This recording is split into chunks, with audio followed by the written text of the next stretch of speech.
caught in the crossfire. It's caught in the Good morning, students. Today we will discuss a cue card. Describe a person you only met once and want to know more about. कहते हैं हमें उस person के बारे में बताना है जिसको हम एक बार मिले हैं, लेकिन मिलने के बाद हम उससे इतना ज़्यादा इम्प्रेस हो चुके हैं कि हम उसके बारे में और जानना चाहते हैं. Okay, let us start with our journal line. In our life we met और we meet a lot of people. कहते हैं हम अपनी ज़िंदगी में बहुत लोगों को मिलते हैं. हाउएवर, लेकिन only a few people get etched in our memories. कहते हैं लेकिन उन लोगों में से कुछ ही लोग ऐसे होते हैं जो हमारी मेमोरीज में रह जाते हैं, मीन्स जिनको हम याद करते हैं. And we wish to meet them again, और हम कोशिश करते हैं कि हम उनको दोबारा से मिलें. क्लियर, ये हमारी जर्नल लाइन है. Okay, now we will move towards our cue card. As I am a outdoorsy person. Outdoorsy का मतलब क्या होता है? सोशल पर्सन, जिसको घूमने फिरने का बहुत ज़्यादा शौक हो. I love to engage with the people where in events, public meetings and work. कि मुझे बहुत ज़्यादा शौक है लोगों को मिलना, और वो स्पेशल ओकेजन्स जैसे इवेंट्स होते हैं, कोई पब्लिक मीटिंग है या वर्क है, वहाँ पे. अब मुझे वो सिचुएशन बतानी है कि जब मैं एक पर्सन को मिली. Last month I met mister Raman Sharma. कहते हैं लास्ट मंथ मैं इसको मिली, एक पर्सन को मिली जिसका नाम क्या था? Mister Raman Sharma. He was a strong personality who left a long lasting effect on me. कहते हैं वो एक ऐसी पर्सनैलिटी थी जिसने मेरे माइंड पे एक इफ़ेक्ट छोड़ दिया था, कि जिसको मैं भूल ही नहीं पा रही हूँ स्टिल नाउ.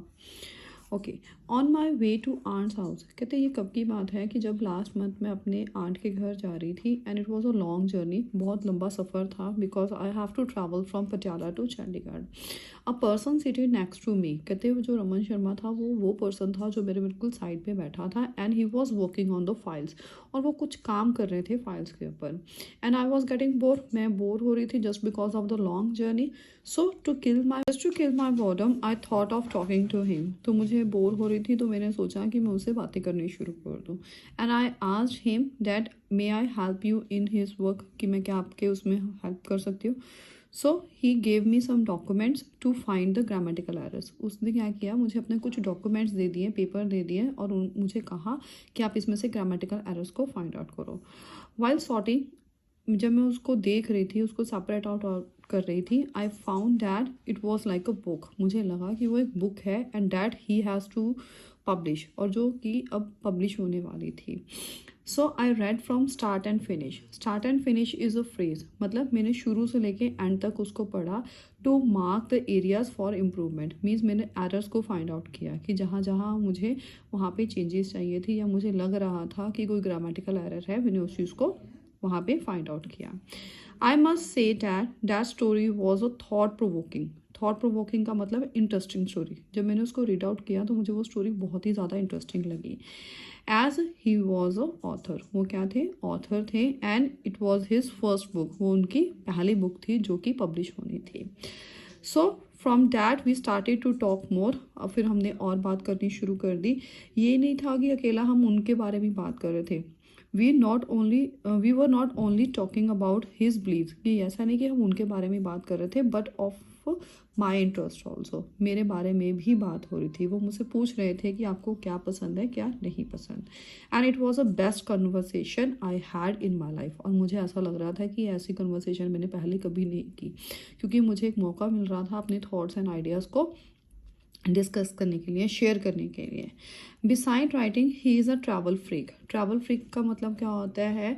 जो इंसान बहुत ज़्यादा घूमने का शौक़ रखता हो तो उसको हम बोलते हैं travel freak. Meanwhile the trip, he tell me about the stories. उन्होंने मुझे अपनी स्टोरीज़ के बारे में बताया. That how he explored the fascinating places, कि वो कैसे कैसे घूमे. Fascinating places का मतलब क्या हुआ? वो प्लेसेस जो बहुत ही ज़्यादा अट्रैक्टिव थी, या जहाँ पर जाकर उनको बहुत कुछ सीखने को मिला. Because he was adventurous kind of person, और जैसे कि मैं भी एक एडवेंचरस पर्सन थी, तो मुझे वो स्टोरीज़ बहुत ही ज़्यादा अट्रैक्टिव लग रही थी. And I was eager to explore more about him, और इससे मेरे अंदर एक क्यूरियोसिटी हो रही थी कि मैं और कुछ जानूँ उनके बारे में. Then I found that his actual job was a engineer, कि मुझे ये पता चला कि वो एक्चुअली क्या काम करते थे. He worked as a software engineer at Microsoft. वो माइक्रोसॉफ्ट कंपनी में सॉफ्टवेयर इंजीनियर था. His words left me feeling jubilant, inspired and thoughtful. कहते हैं अब जो वो मेरे साथ कन्वर्सेट कर रहे थे, मुझे वो इंस्पायर कर रहे थे through their ideas, through his thoughts. तो वो सारी चीज़ें मुझे ऐसे फील करवा रही थी जैसे जुबिलियंट. जुबिलियंट का मतलब क्या हो गया? डिलाइटेड. बहुत ज़्यादा मैं खुश फील कर रही थी, इंस्पायर्ड फील कर रही थी, मोटिवेटेड फील कर रही थी. And I completely lost the track of time. कहते मुझे सफ़र का पता ही नहीं चला कि कैसे मेरा सफ़र जो था वो ख़त्म हो गया. While talking to him, it was a short trip. वो मेरे लिए एक छोटा सा ट्रिप था, लेकिन बट अ मीनिंगफुल ट्रिप. लेकिन मैंने वहाँ उस ट्रिप में बहुत कुछ सीखा उनसे.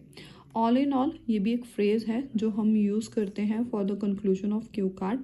Nowadays finding someone as impeccable as him is very difficult. Impeccable का मतलब क्या होता है? परफेक्ट. कहते हैं आजकल ऐसा एक परफेक्ट पर्सन ढूंढना बहुत ही ज़्यादा मुश्किल है. क्यों?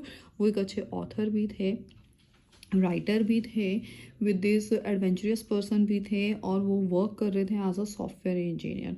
Means he know how to keep a balance between his personal as well as professional life. तो मेरे लिए वो एक रोल मॉडल की तरह थे.